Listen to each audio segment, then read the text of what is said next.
Bom dia a todos, meu nome é Wendel Polini, sou monitor do cursinho popular, de Geografia. Espero aí que vocês estejam gostando do conteúdo e tenham adquirindo muito conhecimento, E continuem assistindo o vídeo. Muito obrigado novamente. Hoje falaremos, sobre a formação e característica do planeta Terra e o Sistema Solar.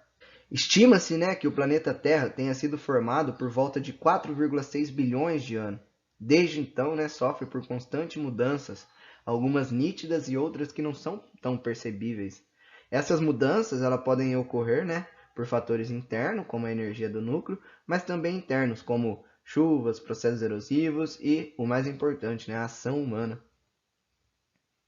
Temos aqui também, a formação do sistema solar. Foi resultado de um colapso, entre grandes estrelas, o que gerou uma grande junção de energia, e essa energia posteriormente formou os componentes do sistema, o Sol e os demais planetas. Bom, inicialmente a Terra era uma massa de matéria, magmática, que ao longo de milhões de anos foi se resfriando, dando origem a uma camada rochosa, a camada litosférica. Esse período, é chamado de pré-cambriana, que a gente falará aqui nos próximos slides. Os abalos sísmicos, como terremotos, maremotos, ocorrem dentro para fora, nas camadas internas da Terra, alterando de forma significativa a superfície da Terra. Essas mudanças vêm nitidamente aí durante o decorrer dos anos, aí, de milhares e milhares de anos. Também há mudanças menos violentas que formaram a camada de gases que envolvem o planeta Terra, a atmosfera. Essa, por sua vez, ela nos protege da forte radiação solar que atinge a Terra, permitindo que haja vida. Bom, falaremos aqui sobre as camadas internas e externas do planeta Terra. A crosta, ela pode ser oceânica e continental. Tem também o manto superior e inferior e o núcleo, interno e externo. A crosta é a casca externa do planeta, é a camada superficial, podendo ser chamada de litosfera. É nessa camada que estamos e que localizam os relevos, os oceanos, a biosfera. Possui de 5 a 70 quilômetros. A crosta oceânica, é a parte que está abaixo do mar, menos espessa do que a crosta continental, que é responsável pela formação dos continentes. Já o manto está situado a uma profundidade que pode variar de 70 até 2.900 km. Nesta área que está localizado o magma, que é essa camada viscosa que envolve o núcleo e é responsável pela movimentação das placas tectônicas, que é situado na litosfera. O manto superior está abaixo da litosfera. Nele encontramos o astenosfera, uma área característica viscosa que permite a movimentação da crosta ao longo dos milhares de anos, modificando o relevo terrestre. No manto inferior encontramos a mesosfera, parte sólida que chega próximo ao núcleo.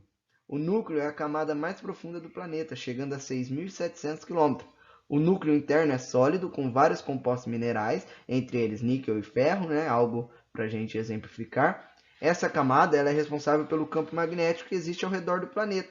Já o núcleo externo é líquido, tendo uma espessura de 1,6 mil km, e a temperatura nessa região pode chegar a 6.500 graus Celsius. Bom, a estrutura externa do planeta encontra-se 3 camadas externas: hidrosfera, que é um conjunto de água, biosfera, que é a vida e os biomas, e a litosfera, que é as rochas e os minerais.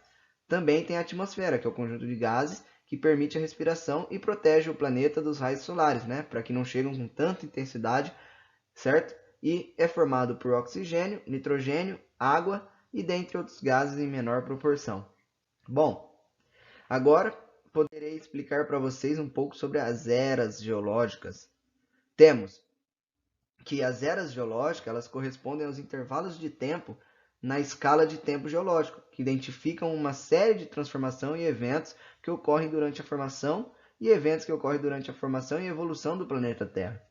Então podemos dividir em pré-cambriana, que tem a arqueana e a proterozoica, tem a paleozoica, a mesozoica e a cenozoica.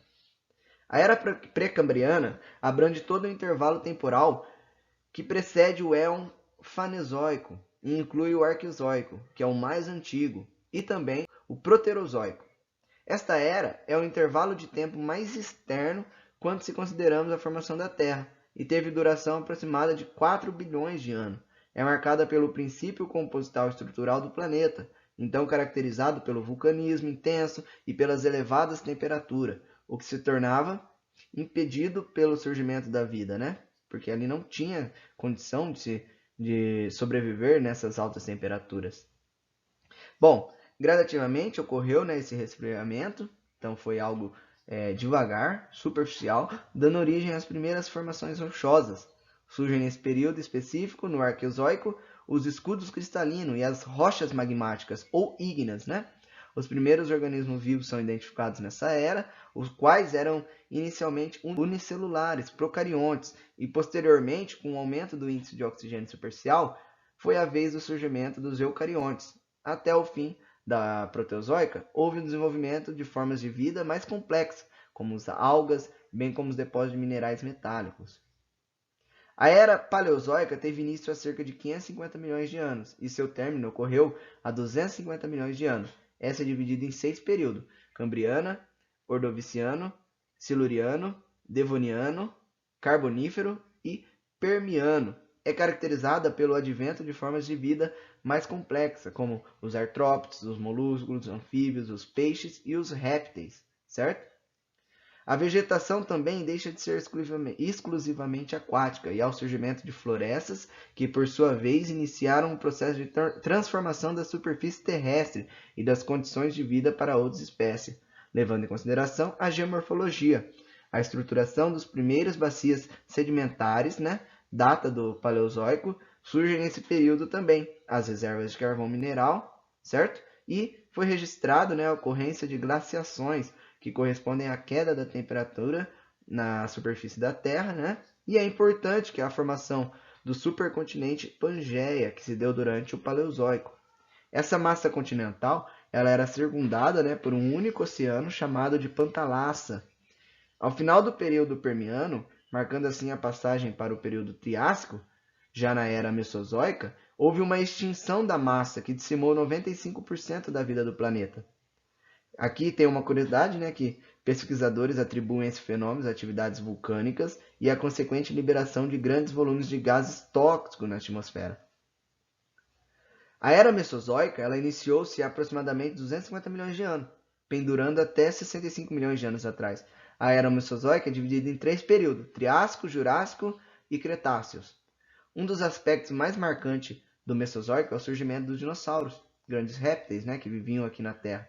E o Triássico e o Cretáceos, sua extinção ocorreu ao fim desse período, com a queda de um asteroide.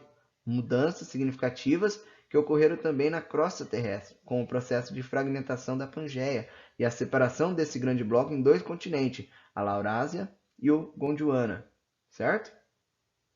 A Era Cenozoica iniciou 65 milhões de anos e se divide entre os períodos terciário e o quaternário, sendo este o último período em que vivemos atualmente, né, o quaternário.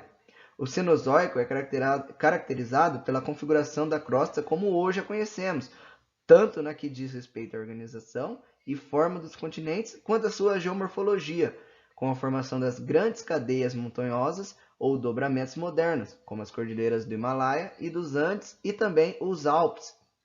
A vida no planeta Terra ganhou novos representantes com o desenvolvimento de novas espécies de aves, primatas e mamíferos.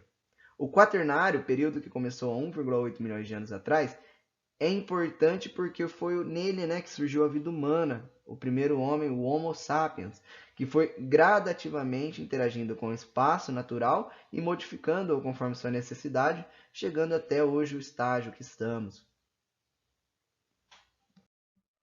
Falarei aqui também sobre as tabelas geológicas, sistematizada, né, a escala do tempo geológico, representando todos os éons, eras, que são as épocas e os períodos, sempre identificados em intervalos de tempo em que ocorrem. Algumas dessas tabelas resumem também os principais acontecimentos de cada uma das eras geológicas.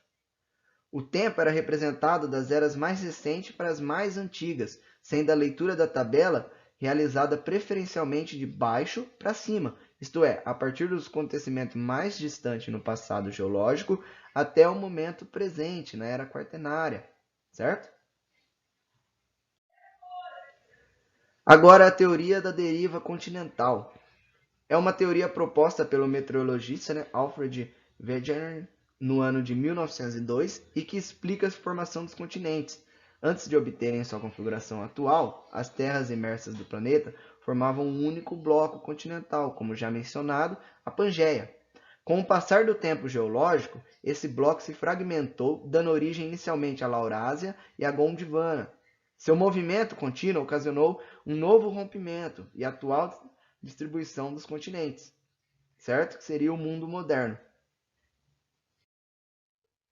Para a aula não se esticar e ficar muito longa e com muito conteúdo aqui para vocês, então eu encerro aqui e fica para uma próxima. Agradeço novamente, muito obrigado e espero que estejam gostando.